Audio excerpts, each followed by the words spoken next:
Баршаңызға сәлем. Эфирде Казах Информ арнасы. И вот только позавчера мы рассказывали о том, как Россия готовится к производству антивирусного препарата от коронавируса. Как уже сегодня казахстанские паблики пестрят новостями о том, что спасительная вакцина готова. Вот так вот легко и быстро, ну прям впереди планеты всей. Молодцы. И вот что говорит одна из добровольцев клинических испытаний российской вакцины. Как проходили клинические испытания первой российской вакцины против коронавируса, спросим у добровольного участника испытаний Анны Куткиной. Анна, здравствуйте. Здравствуйте.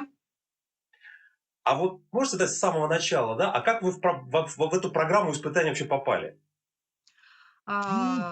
Вообще, изначально, у меня были контакты врача, одного из ведущих клиническое исследование данное, да, но вообще, когда началась вся вот эта история с карантином, коронавирусом, то есть я работала. И я на собственной шкуре, можно так сказать, да, испытала все прелести карантина. То есть я ездила по пропускам, закрытые магазины, торговые центры, испуганные, там, одиночные какие-то.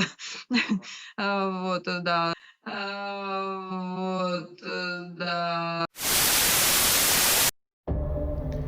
И так нудно почти весь диалог, вот честно. И чтобы не растягивать хронометраж лишней болтовней, вместо нее скажу я. Из почти 10-минутного рассказа этой женщины стало ясно, что испытуемых изолировали в санатории на 2 недели, 3 раза в день мерили температуру, брали мазок на ПЦР и так далее. Из симптомов первые несколько дней была слабость, плохое самочувствие, высокая или средняя температура и прочие побочные эффекты. Но якобы уже через пару-тройку дней все как рукой сняло, причем у всех. Коронавирус отступил. Для особо любознательных оставлю ссылку на оригинальное видео. А верить ли словам этих добровольцев, уже решайте сами. А вообще рекламный менеджер из нее так себе. Такой товар, как вакцина, да еще и российского производства, нужно проталкивать уверенно. Ну или хотя бы постараться вести себя правдоподобно.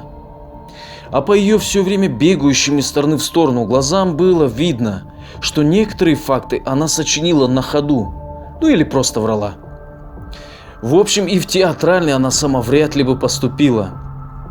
Хотя, если бы она взяла пару уроков актерского мастерства у этой женщины, думаю, звездой Первого канала она бы точно стала.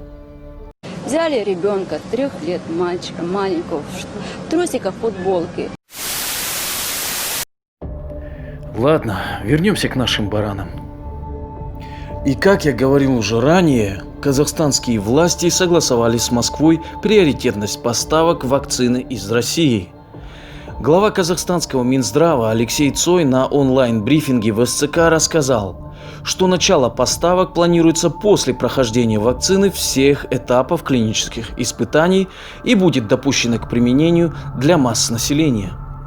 Также министр добавил, что в Казахстане российскую вакцину знают.